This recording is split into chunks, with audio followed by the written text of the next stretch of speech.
सो hey guys, आज के इस वीडियो में हम इकोनॉमिक्स में कंज्यूमर बिहेवियर के कॉन्सेप्ट को समझने वाले हैं, जिसे हम दो अप्रोचेस के थ्रू समझेंगे। पहला है कार्डिनल अप्रोच और दूसरा है ऑर्डिनल अप्रोच। बिहेवियर में सबसे पहले कंज्यूमर है कौन? तो कंज्यूमर हर वो व्यक्ति पर्सन है जो गुड्स एंड सर्विसेज को परचेज करता है अपनी वांट्स को, अपनी इच्छा को सेटिस्फाई करने के लिए। क्लियर हुआ? ठीक है। तो कंज्यूमर क्या है? हर वो व्यक्ति, हर वो पर्सन जो वस्तु और सेवाओं को परचेज करता है, खरीदता है अपने वांट्स को, इच्छाओं को संतुष्ट करने के लिए। क्लियर हुआ? ठीक है। और बिहेवियर क्या है? बिहेवियर मतलब व्यवहार। हर कंज्यूमर का अलग अलग व्यवहार होता है। लाइक उसका टेस्ट अलग होगा, उसकी प्रेफरेंस अलग होगी, उसकी ज़रूरतें अलग होगी, उसकी इच्छाएं अलग होगी। उस बेसिस पर हम कंज्यूमर बिहेवियर के कॉन्सेप्ट को पढ़ते हैं। ठीक है। तो कंज्यूमर बिहेवियर का अगर इकोनॉमिक्स के पॉइंट ऑफ व्यू से हम इसकी डेफिनेशन को देखें तो कंज्यूमर बिहेवियर एक स्टडी है। किस चीज़ की स्टडी है? Purchase, use and disposal of goods and services by in individual groups और ऑर्गेनाइजेशन। किसी भी पर्सन के थ्रू या किसी भी फर्म्स के थ्रू, किसी भी संगठन के थ्रू जब हम किसी गुड्स एंड सर्विसेज को परचेज करते हैं, फिर उसका यूज़ करते हैं और बाद में उसे डिस्पोजल कर देते हैं, इन तीन क्रियाओं को, प्रोसेस को जब हम अपनाते हैं तो वही हमारा कंज्यूमर बिहेवियर कहलाता है। आया समझ में? क्लियर हुआ? ठीक है। तो आखिर हम ये गुड्स एंड सर्विसेज को क्यों परचेज कर रहे हैं, क्यों यूज़ कर रहे हैं? क्योंकि ये हमारी वांट्स को सेटिस्फाई कर रही है। क्लियर हुआ? समझ में आया? हमारी इच्छा, हमारी ज़रूरतों को पूरा कर रही है, हमें संतुष्ट कर रही है, जिस वजह से हम गुड्स एंड सर्विसेज को परचेज करते हैं, देन उसका यूज़ करते हैं। ठीक है। तो कंज्यूमर बिहेवियर को जब हम समझते हैं तो इसमें से एक पॉइंट निकल कर आता है, यूटिलिटी। है क्या ये यूटिलिटी? तो देखो, जब हम गुड्स एंड सर्विसेज को परचेज कर ही क्यों रहे हैं? क्योंकि कुछ तो बात होगी इसके अंदर, तभी हम इसे परचेज कर रहे हैं। इनके अंदर वो कैपेबिलिटी, वो क्षमता है जो हमारी वांट्स को सेटिस्फाई कर सके। लाइक ये मार्कर, मैंने इस मार्कर को खरीदा क्यों है, क्यों यूज़ कर रही हूँ? क्योंकि ये मेरी वांट्स को, मेरी इच्छा को सेटिस्फाई कर रहा है। क्लियर हुआ?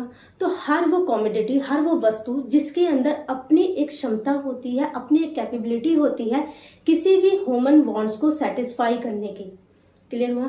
तो उसकी जो कैपेबिलिटी है उसी को ही हम क्या कहेंगे? यूटिलिटी कहेंगे। क्लियर हुआ? जिस भी गुड्स के अंदर कैपेबिलिटी होगी किसी भी वांट्स को सेटिस्फाई करने के लिए, तो हम कह सकते हैं यस, उस कॉमोडिटी की अपनी ही एक यूटिलिटी है, उसकी अपनी ही एक उपयोगिता है। आएगा समझ में? तो यूटिलिटी की डेफिनेशन देखो, utility is the want satisfying power. Satisfying power मतलब संतुष्टि की क्या? संतुष्ट करने की शक्ति। किसे? ऑफ अ पर्सन, एक कंज्यूमर को, फॉर अ स्पेसिफिक कॉमोडिटी। किसी भी कॉमोडिटी के पास अपनी एक सेटिस्फाइंग पावर होती है, किसी भी पर्सन को सेटिस्फाई करने के लिए, संतुष्ट करने की एक अपनी ही शक्ति होती है। ठीक है। जिस भी कॉमोडिटी के पास हमें वो सेटिस्फाइंग पावर मिल गई तो हम कह सकते हैं उस कॉमोडिटी के पास अपनी एक यूटिलिटी यानी उपयोगिता है। क्लियर हुआ? ये यूटिलिटी को सबसे पहले इंट्रोड्यूस कब करवाया गया था? 18th सेंचुरी में। किसके थ्रू?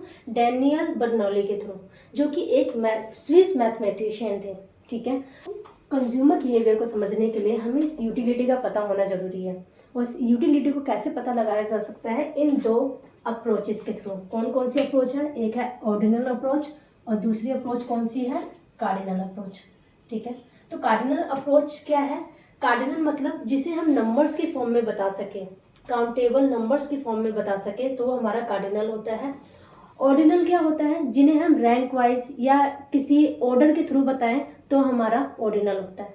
आया समझ में? जिसे हम एक क्रम के थ्रू बताते हैं कि फर्स्ट, सेकंड, थर्ड, कोई प्रेफरेंस देते हैं तो वो हमारा ऑर्डिनल। जब हम किसी काउंटिंग के थ्रू किसी चीज़ को बताते हैं तो वो हमारा कार्डिनल होता है। क्लियर हुआ? तो कार्डिनल यूटिलिटी क्या है? ये यूटिलिटी को मेजर करने की एक अप्रोच है।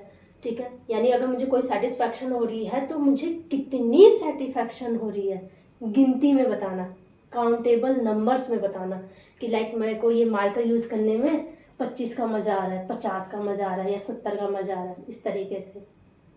क्या वो बड़ा अटपटा लग रहा है? क्या करें, पढ़ना ही पड़ेगा।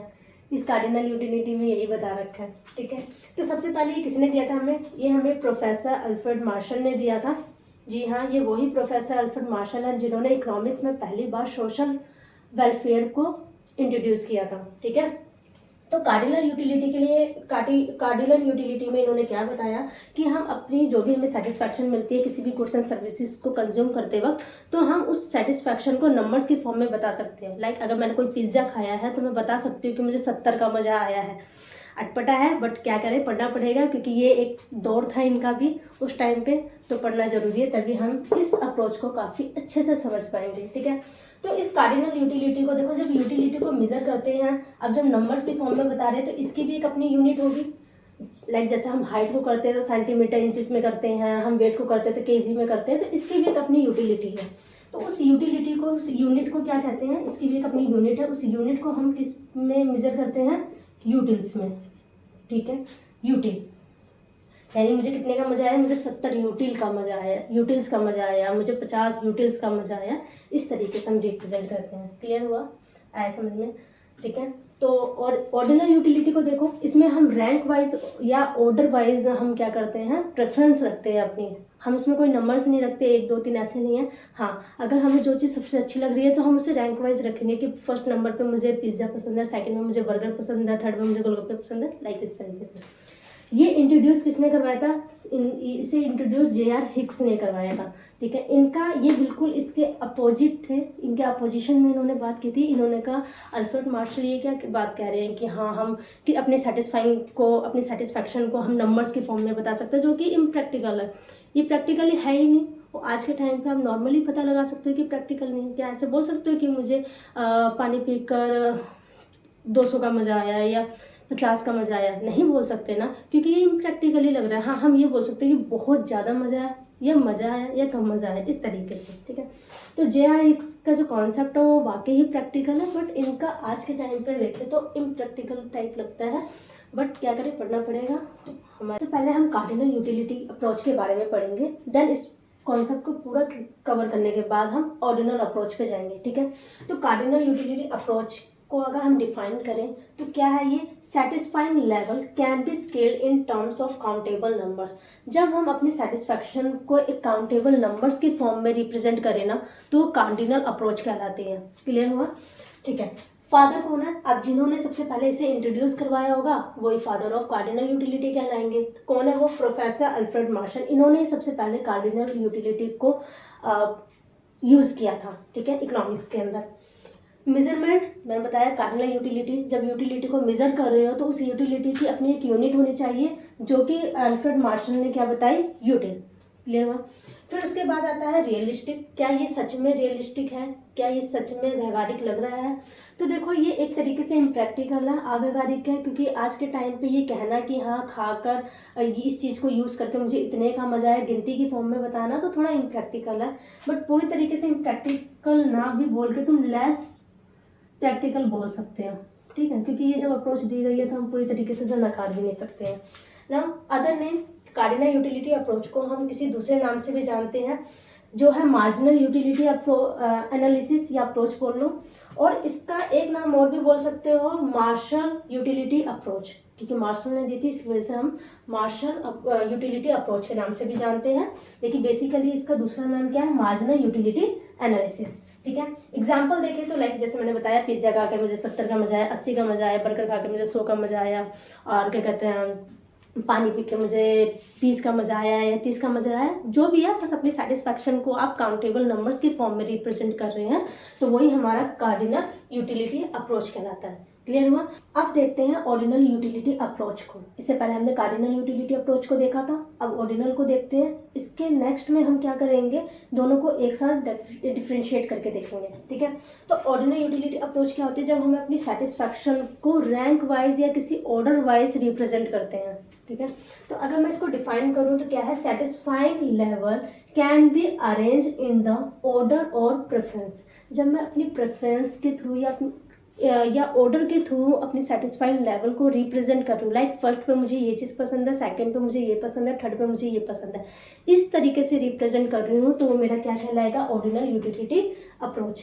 Father JR. हिक्स, क्योंकि सबसे पहले जे.आर. हिक्स ने ही ऑर्डिनल अप्रोच को यूज़ किया था, जिस वजह से हम इन्हें फादर ऑफ ऑर्डिनल यूटिलिटी के नाम से जानते हैं। मेजरमेंट, अब देखो अब यूटिलिटी को मेज़र कर रहे हैं तो इनकी भी एक अपनी यूनिट होगी। तो ये जब मेज़र करते हैं तो यहाँ मेज़र नहीं आएगा, यहाँ रैंक आएगा, क्योंकि ये अपनी प्रेफरेंस को रैंक करते हैं। ठीक है, किस बेस पर? सेटिस्फैक्शन के बेस पर। आ रही बात समझ में? तो ये क्या है, असल में यहाँ मेज़र नहीं किया जाता है, यहाँ पर रैंक दिया जाता है। क्लियर हो रही है बात? ठीक है, काउंटेबल नंबर्स में मेज़र नहीं हो रहा, रैंक वाइज हम उसको ऑर्डर में रिप्रेजेंट कर रहे हैं। फिर आता है रियलिस्टिक। तो क्या ये सही में रियलिस्टिक है? क्या ये सही में इसका व्यवहारिक रूप है? बिल्कुल है, और ये एक सेंसिबल कॉन्सेप्ट भी है, क्योंकि हम इजीली बता सकते हैं कि हाँ मुझे कौन सी चीज़ ज़्यादा पसंद है, कौन सी कम पसंद है ना। हम उसे एक रैंक वाइज बता सकते हैं ईजिली। क्लियर हुआ? तो ये मोर प्रैक्टिकल है किसके कंपैरिजन में? कार्डिनल यूटिलिटी अप्रोच के कंपैरेबल में। इसका अदर नेम देखें तो इंडिफरेंस कर्व एनालिसिस। ठीक है, इसे हिग्स एनालिसिस और यूटिलिटी अप्रोच के थ्रू भी जाना जाता है, बट बेसिकली इसका नाम क्या है? Indifference curve analysis. किसका है? ऑर्डिनल यूटिलिटी अप्रोच का।